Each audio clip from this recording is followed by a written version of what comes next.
ఎన్నికల ఫలితాలు ఆశ్చర్యం కలిగిస్తున్నాయి. అవ్వా తాతల ఆప్యాయత, అక్కా చెల్లెమ్మల అనురాగం ఏమైపోయింది? ఆధారాలు లేవు కనుక ఏదో జరిగిందని చెప్పడం లేదు అని ఆంధ్రప్రదేశ్ శాసనసభ ఎన్నికల ఫలితాల తర్వాత జగన్మోహన్ రెడ్డి వ్యక్తం చేసిన ఆవేదన ఇది. 2019 ఎన్నికల ఫలితాల తర్వాత మాకు కేవలం 23 సీట్లు మాత్రమే వచ్చాయంటే మేము ప్రజలను అంతగా బాధ పెట్టామా అని అప్పుడు ఓడిపోయిన చంద్రబాబు నాయుడు ఆత్మ పరిశీలన చేసుకునే ప్రయత్నం చేయగా, ఇప్పుడు జగన్మోహన్ రెడ్డి మాత్రం పరనిందకు పాల్పడుతున్నారు. అధికారంలోకి వచ్చిన నాటి నుంచి తాను ఏమి చేశానో, ఏ లక్ష్యంతో పని చేశానో ఆత్మ పరిశీలన చేసుకుంటే తనకు కేవలం 11 అసెంబ్లీ సీట్లు మాత్రమే రావడానికి గల కారణాలు జగన్కు ఇట్టే తెలిసిపోతాయి. ప్రజలు తనను మోసం చేశారనే భావన ఆయన మాటల్లో ధ్వనించింది.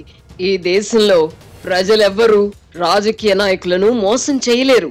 నాయకులే అధికార పీఠాలెక్కాక ప్రజలను వంచారు. ఆంధ్రప్రదేశ్ ప్రజలు తమ తీర్పు ద్వారా యావత్ దేశానికే అద్భుత సందేశాన్ని ఇచ్చారు.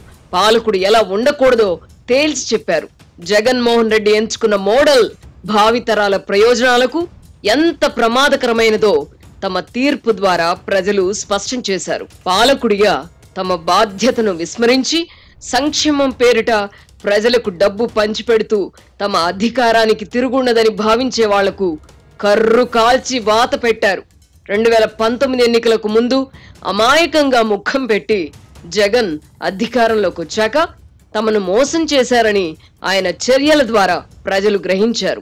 వంచనతో కూడిన రాజకీయాలు చేసే వారికి ఏ దుస్థితి ఎదురవుతుందో స్పష్టం చేశారు. ముఖ్యమంత్రి అనేవాడు బటన్లు నొక్కడానికే పరిమితం కాకూడదని, రాష్ట్ర భవిష్యత్ గురించి కూడా ఆలోచించాలన్న సందేశాన్ని ప్రజలు బలంగా పంపారు. కేవలం సంక్షేమం లేదా అభివృద్ధిని మాత్రమే నమ్ముకుంటే ఫలితాలు ఇలాగే ఉంటాయని గతంలో చంద్రబాబు, ఇప్పుడు జగన్మోహన్ రెడ్డి విషయంలో రుజువైంది. ప్రభుత్వం పట్ల ప్రజల్లో ఫీల్ గుడ్ భావన ఉన్నప్పుడే ఎవరైనా మళ్లీ అధికారంలోకి వస్తారు. ఆ విషయం విస్మరించి సోషల్ మీడియా సైన్యాలను ఏర్పాటు చేసుకునో, ప్రధాన మీడియాను దొడ్లో కట్టేసుకునో పబ్బం గడుపుకోవాలంటే కుదరదని ప్రధాని నరేంద్ర మోదీ దగ్గర నుంచి తెలంగాణలో కేసీఆర్, ఆంధ్రప్రదేశ్లో జగన్ విషయంలో ప్రజలు రుజువు చేశారు. ఆత్మస్థుతి పరనింద వల్ల ప్రయోజనం ఉండదు. 5 ఏళ్లలో 2,70,000 కోట్ల రూపాయలు పంచిపెట్టినా తనకు ప్రజలు ఎందుకు ఓట్లు వేయలేదో అని జగన్ తెగ ఆశ్చర్యపోతున్నారు.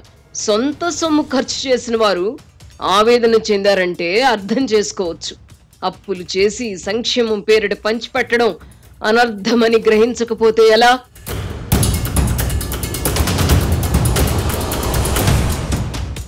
ఎప్పుడైనా ఒకటి కోరుకుంటే 2 లభిస్తే సంతోషమే కదా. మన సిర్లసీమ 2లో కూడా అంతే. డిటిసిపి ప్లాట్ కొంటే ల్యాండ్ అప్రిసియేషన్ అనేది ఒక లాభం, శ్రీగంధం చెట్ల మీద వచ్చే ఆదాయం మరో లాభం. డబుల్ బెనిఫిట్ ఆఫర్ తో సిర్లసీమ 2. ముఖ్యమంత్రిగా బాధ్యతలు చేపట్టిన వెంటనే ప్రజా వేదికను కోల్చడం ద్వారా తన మనస్తత్వం ఏమిటో జగన్ రెడ్డి చాటి చెప్పారు. అప్పుడే అతని పతనం ప్రారంభమైంది. విద్వేషాల వల్ల తాత్కాలిక ప్రయోజనం కలగవచ్చును గాని అంతిమంగా నష్టమే జరుగుతుందని ఆయన తెలుసుకోలేదు.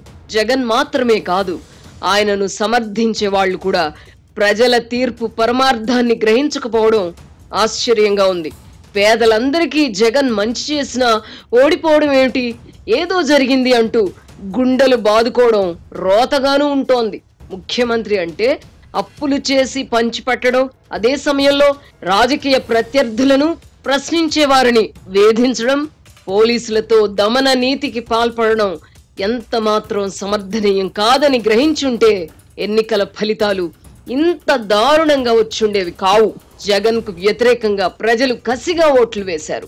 స్వార్థ ప్రయోజనాల కోసం చిడతలు కొట్టిన వారిని మినహాయిస్తే ఏ ఒక్క వర్గం ప్రజలు కూడా ఆయన పాలన గొప్పగా ఉందని కీర్తించలేదు.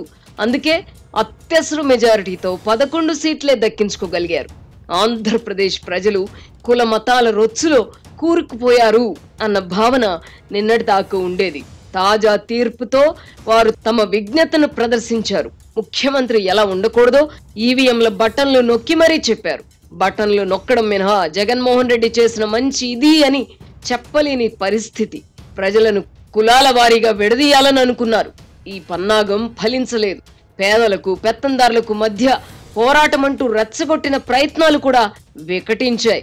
జగన్ కు వ్యతిరేకంగా మొత్తం 61% ఓట్లు పడ్డాయి. అంటే రాష్ట్రంలో పేదల కంటే పెత్తందారులే ఎక్కువగా ఉన్నారా? జగన్ నమ్ముకున్న పేదలు, కులాలు, మతాలకు చెందిన వారిలో కూడా కొందరు ఆయనకు ఓట్లు వెయ్యలేదు.